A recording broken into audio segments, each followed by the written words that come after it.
Halo semuanya, pada video ini kami akan membahas mengenai urgensi integrasi nasional sebagai salah satu parameter persatuan dan kesatuan bangsa. Sebelum masuk ke materi, perkenalkan kami dari kelompok 2 yang beranggotakan Monica, Elfreda, Aurelia, Ferdi, Irwan, dan Sabila. Poin pembelajaran yang akan dibahas pada materi ini yaitu makna, jenis, dan pentingnya integrasi nasional, sumber historis, sosiologis, dan politik integrasi nasional, dinamika dan tantangan integrasi nasional. Untuk memahami bagaimana Indonesia dapat tetap bersatu di tengah keberagaman, kita perlu mengetahui apa yang dimaksud dengan integrasi nasional.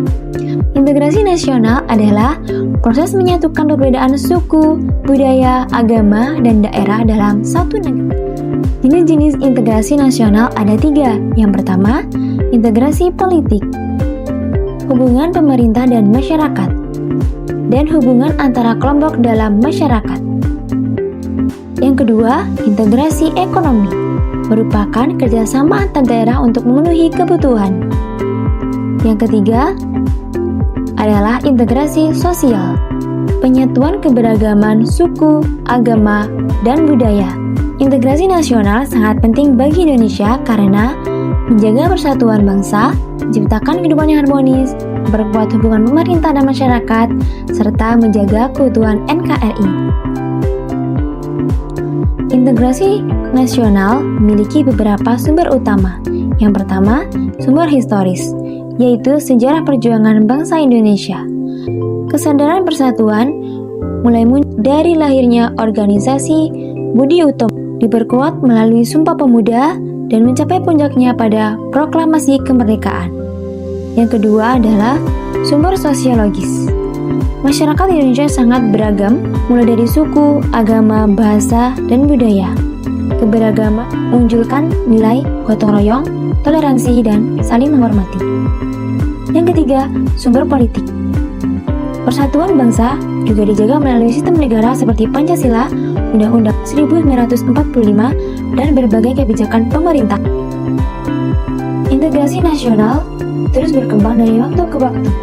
Yang pertama, integrasi bangsa, yaitu proses menyatukan masyarakat, contohnya perdamaian antara pemerintah Indonesia dengan gerakan Aceh Merdeka. Yang kedua, integrasi wilayah, proses menyatukan seluruh wilayah Indonesia menjadi satu negara yang utuh, diperkuat melalui deklarasi Juanda yang menegaskan laut adalah penghubung antar pulau. Yang ketiga, integrasi nilai, proses penyatuan masyarakat melalui nilai-nilai yang sama, yaitu nilai-nilai Pancasila. Yang keempat adalah integrasi elit dan massa, hubungan yang baik antara pemerintah dan masyarakat. Yang kelima, integrasi perilaku, yaitu kerjasama masyarakat dalam menjalankan sistem pemerintahan dan kehidupan politik secara tertib. Integrasi nasional ada berbagai tantangan yang dapat mengganggu persatuan bangsa. Yang pertama, perbedaan elit dan masyarakat.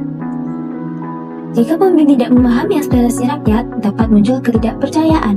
Yang kedua, pengaruh globalisasi. Arus informasi budaya dari luar dapat mempengaruhi rasa nasionalisme. Yang ketiga, konflik sosial dan politik, seperti demonstrasi dan kerusuhan yang tidak dikelola dengan baik. Yang keempat, keberagaman suku, agama, ras, dan budaya dapat menjadi konflik jika tidak disertai toleransi. Berdasarkan pembahasan yang telah disampaikan dapat disimpulkan bahwa integrasi nasional merupakan proses penyatuan berbagai perbedaan dalam masyarakat Indonesia.